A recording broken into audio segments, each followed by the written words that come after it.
Დაკავებულია 67 წლის კაცი, რომელიც ყალბი ჯანმრთელობის მდგომარეობის ამსახველის სამედიცინო დოკუმენტების გამოყენებით საქართველოს მოქალაქეებს წვევამდელთა ეროვნული სამხედრო სამსახურისგან თავის არიდებაში ეხმარებოდა. ამის შესახებ თავდაცვის სამინისტროში გამართულ ბრიფინგზე უწყების გენერალური ინსპექციის უფროსის მოადგილემ არჩილ ნიკოლეიშვილმა განაცხადა, მისივე თქმით, დაკავებული 30-ზე მეტ პირს დაეხმარა და თაღლითურად ჯამში 100,000 ლარზე მეტს დაეუფლა. პირადი ჩხრეკის დროს 6,000 ლარზე მეტი, საცხოვრებელი სახლის ჩხრეკისას კი 105,000 ამერიკული დოლარი, 50,000 ლარი და ნარკოტიკული საშუალება მარიხუანა დაფასოებული სახით ამოიღეს. საქართველოს თავდაცვის სამინისტროს გენერალური ინსპექციის, სახელმწიფო უსაფრთხოების სამსახურის ანტიკორუფციული სააგენტოს და საქართველოს გენერალური პროკურატურის მიერ ერთობლივად ჩატარებული საგამოძიებო მოქმედებებისა და ოპერატიული ღონისძიებების შედეგად დაკავებული იქნა ერთი პირი 1959 წელს დაბადებული ვშ, რომელიც დანაშაულებრივ კავშირში მყოფ პირებთან ერთად გარკვეული ფინანსური სარგებლის სანაცვლოდ ყალბი ჯანმრთელობის მდგომარეობის სამსახველი სამედიცინო დოკუმენტების გამოყენებით დახმარებას უწევდა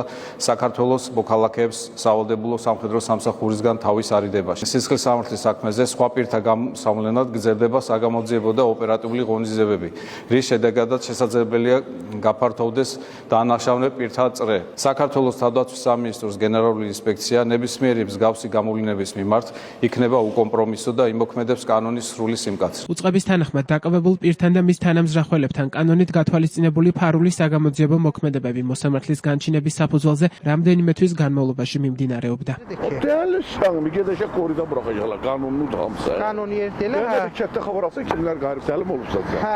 Bəri bax, bir də gör nə dəyişəm. Belə sənə uşaqlar gətirəm, onlardan mən artıq alacam. Hə, bala, bax belədir. Hə.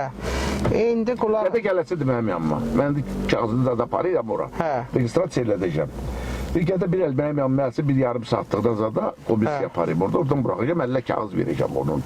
Yaxşı, onda dəyəcəm 10.500'ları da hazırlasın. 100%. 10.500'ü də hazırlasın da gələndə gətirərsən. დანაშაული 7 წლამდე ვადით თავისუფლების აღკვეთას ითვალისწინებს.